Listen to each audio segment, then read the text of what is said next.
ऋषि की पत्नी कौन है? अनसुईया माता, जिन ब्रह्मा विष्णु महेश की 6 महीने के बाद बनाई गया है। इनकी पतिव्रता स्त्री ही हो। इतने के दा महात्मा इतू मदाकनी गंगा निकली। इतू ये जी गंगा का नाम क्या? मदाकनी। इतू निकली है, किन्ने निकली तो किन्ने आश्रम बनया। एक बारी काल पई आ, बरखा नहीं हुई तो सारे पशु पक्षी जीव जेड़े ना वो मतलब दरियाए दे हाहाकार कर लगे। ये गंगा नहीं है।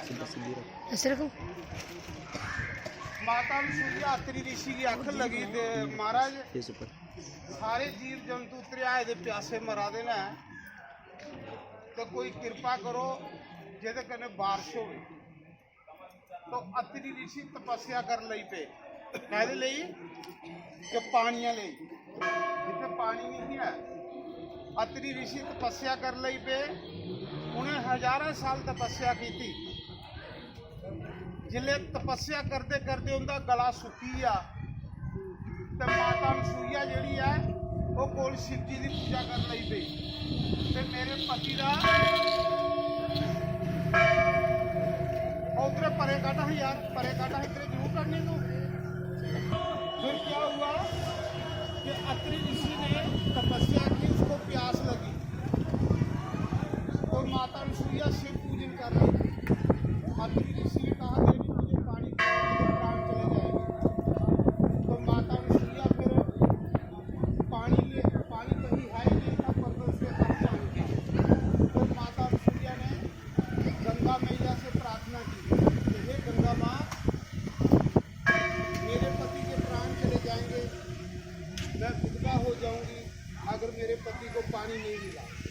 अगर मैंने सच्चे मन से पति की सेवा की है, सच्चे मन से शंकर भगवान की सेवा की है, तो गंगा माँ मेरा लोटा भर दे। तो जहाँ पर गंगा माँ के जहाँ पर गंगा प्रकट हुई, गंगा के रूप से, स्त्री के रूप से, उन्हें अखा खोलिया, सामने देखिया, उन्हें देवी तू कौन है जिस पर्वत पर? उन्हें मैं गंगा। ये गल उन्हें मेरे पति की प्यास लगी है।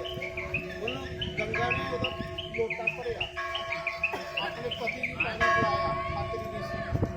अत्रि ऋषि आखन लगा कि इस पर्वत पर पानी के इन्ना मिठा जल तो कितों नहीं आई। उन्हें आख्या गंगा माँ ने भरिया मेरा लोटा। अत्रि ऋषि उठे आखले कितने गंगा? गंगा माँ थी। अत्रि ऋषि और माता अनसुईया ने गंगा माँ अगे प्रार्थना की थी कि हे माँ, मेरे को इन्हें जीवें का दुख नहीं दिखना होंदा, पशु पक्षी दरियाए मारा देना, तो तू इयां कर कि हरिद्वार छोड़िए तो इत्थे बात है। उसले गंगा माँ ने आख्या एक शर्ता पर, जे तेरी पत्नी मिगी 1 साल का पति की सेवा का फल देवे। गंगा ने क्या आख्या कि तेरी पत्नी ने अनसुईया ने जिहड़ी सारी उम्र पति की सेवा की है, 1 साल पति सेवा का फल मिगी देवे तो मैं परमानेंट इत्थे आई जाऊँ। तो फिर माता अनसुईया ने पूछा कि पति सेवा का इन्ना फल है? उन्हें आख्या इन्ना फल है। फिर गंगा माँ अत्रि ऋषि और माता अनसुईया के आखने पर जिले इत्थे उन्हें आख्या कि इत्थे परमानेंट आई आ, तो गंगा माँ ने आख्या कि मैं एक शर्ता अपनाई सकनी हाँ, जे शिव जी महाराज भी आउन, जे शंकर भगवान भी आउन। उसले फिर शंकर भगवान भी प्रकट हुई है। वो शंकर भगवान ने बड़ा के कोल जिथे बड़ा टल लगे इत्थे शिव जी प्रकट होए, इत्थे गंगा प्रकट हुई। उन्हें आख्या कि जाओ जुगे जुगे ताड़ी जब तक करो कि मैं मदाकनी गंगा बनी जेड़े लोग मेरे से स्नान करन उनके कलयुग के पाप दूजी आ गए। ये गंगा आई वो अत्रीश्वर भगवान आई। ये आई है अत्रीश्वर, शिव जी आखिर अत्रीश्वर। अत्रि ऋषि के नाम कने शिव जी प्रकट होए, इत्थों गंगा प्रकट हुई दी है।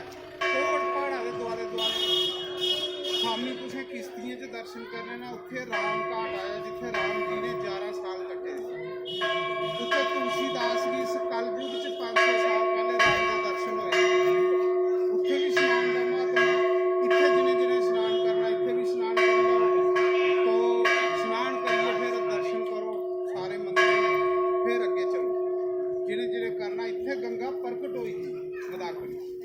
ਜ਼ੁਲਮ ਦਾ